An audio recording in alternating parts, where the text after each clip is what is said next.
kadib dagaalo qaraar oo maalmihii la soo dhaafay deegaanka canfarta ku dhex maray ciidamada difaaca Itoobiya iyo kuwa canfarta oo isku dhinac ah iyo TPLF oo dhinaca kale ah.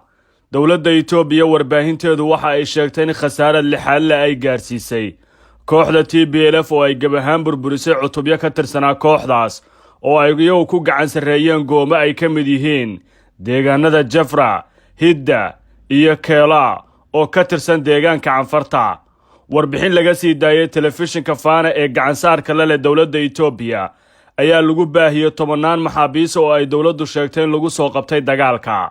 qaar ka mid ah maxaabiista dagaalka lagu qabtay oo u muuqday kuwa lagu khasbay waraysi ayna ogolayn ayaa ka warramay inay TPLF meesha ay qabsatay ka geysatay dhac iyo boob hantiyadeed oo ay kula kacayso dadka shacabka ee deegaanadaasi ku nool, waxaana ay qireen inay arkeen gaboodfalle ka dhana xuquuqda aadanaha oo goobahaasi ka dhacay. መጥፎ ስራዎችን ሰርቻለሁ የኢትዮጵያ ሕዝብን አስቀይሜያለሁ የኢትዮጵያ መንግስትንም እንደዚሁ ማለት ነው። waxyaabo aad u xun ayaan samayn jirnay, qalad weyn ayaan ka galay Itoobiya. mar aan meel qabsano waxa dhici jirnay beeralayda, xoolaha ayaan ka dhici jirnay, dumarka ayaan kufsan jirnay, dadkana waanu leyn jirnay. waxaanu amarna lagu siiyay inaan xasuuqno dadka amxaarada ah iyo canfartana sidoo kale. hadafkayaga waxaanu loogu sheegay inuu yahay inaan Addis Ababa qabsano, waxaa yidhi mid ka mid ah maxaabiista TPLF ee dagaalka ay ku qabatay. warbixinta waxaa lagu sheegay gebi ahaanba in la baabiiyey xeryo military oo muddo kooban ay TPLF ku siinaysay tababar maleeshiyaadka kadib markii duqeymo dhinaca cirka oo ay diyaaradaha Itoobiya ku qaadeen qaar ka mid ah xeryahaas oo lagu kala magacaabo Agbe, Agluwa, Kuha iyo Dhegamu. tababarayaasha ayaa lagu sheegay inay ku jiraan saraakiil hore oo ka tirsan ciidanka Itoobiya oo ay ka mid yihiin Brigadier General Abraha Dinkul, Colonel Welter Macnon iyo Colonel Afara Azafa, kuwaas oo tababaro gaagaaban siiya maleeshiyaadkan. መሪዎቻችን ያው ምንድነው ህዝቡ ጋር የጉድ ያለው ነገር ይታወቃል። የአማራና የአፋር ህዝብ ጠላታችን እንደሆነ አድርገው ነው waxa hogaamiye noo ahaa Colonel Welter Macnon. waxa uu amar nagu siiyay inaan amxaarada aan u galno sida ay noo galeen. waxaan isku qaybinay laba jiho, qaar waxay aadeen Qabo. aniga iyo ciidanka aan ka tirsanahay waxaana loo soo diray deegaanka canfarta.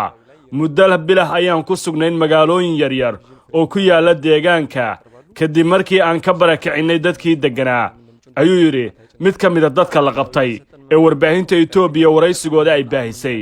አሁን ይሄ የጁንታ ኃይል ማለት ነው ለሴቶች ሰላም እያለ ሰላም እናስከብራለን እያለ tani waa gabadh ka mid ah ciidanka TPLF ee lagu qabtay dagaalka.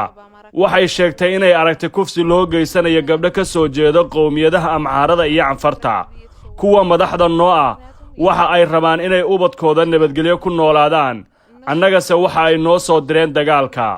waxaan aragnay ficillo arxandarra oo ay geysanayeen, waanu ka walwalsannahay, waxayna ahaayeen wax weyn oo laga yaqiiqsoodo. maxaabiista Itoobiya ay sheegteen lagu qabtay dagaalku waxay sheegeen in dhammaantood lagu khasbay inay dagaalamaan, balse aanu jirin qof rabitaankiisa ku yimid furimaha hore ee dagaalka. si kasta ha ahaatee, inkastoo ay kooxda TPLF guulo waaweyn sheegatay dagaalkan sana jirsaday ee ka socda Itoobiya, waxaa haddana muuqatay in dharbaaxo xooggan ay kala kulatay deegaanka canfarta, siiba marka ay isku dayeen qabsashada deegaanka istiraatijiga ee Mille oo ay marto wadada isku xidha Djibouti iyo Itoobiya oo halbowlo u ah dhaqaalaha Itoobiya. dagaalka ayaa sii socda, dhinacyadu guulaha ay sheeganayaan ka sokowna dadaalka caalamiga ah ayaa dhinaciisa garab socda, waana gaabi sida muuqata xilli ergada ka socota qaybta dhexdhexaadinta ee Afrika ay mar kale maqallo ku laaban doonaan. shirkadda Somnet Export ee ku taal dalka India waxay ku soo dejinaysaa khamiisyada, shaararka iyo saraawiisha, kabaha, isberbarka bajaajyada, dawooyinka. wuxuu faahfaahin kala xiriir nambarada shaashada kaaga muuqda. madarasada Darul Istiqama oo uga barateen barashada Quraanka Kariimka kana qalin jabisay dafcadii 10aad waxay hadda idin soo kordhisay online academy oo ah qaab casri ah oo uga baran karto Quraanka adigoo jooga gurigaaga. meel kasto aad joogto waad noqon kartaa ardayga Darul Istiqama. wixii faahfaahintaas dheeriya kala xiriir lambarada iyo gmailada shaashada ku qoran. Darul Istiqama daarta cilmiga.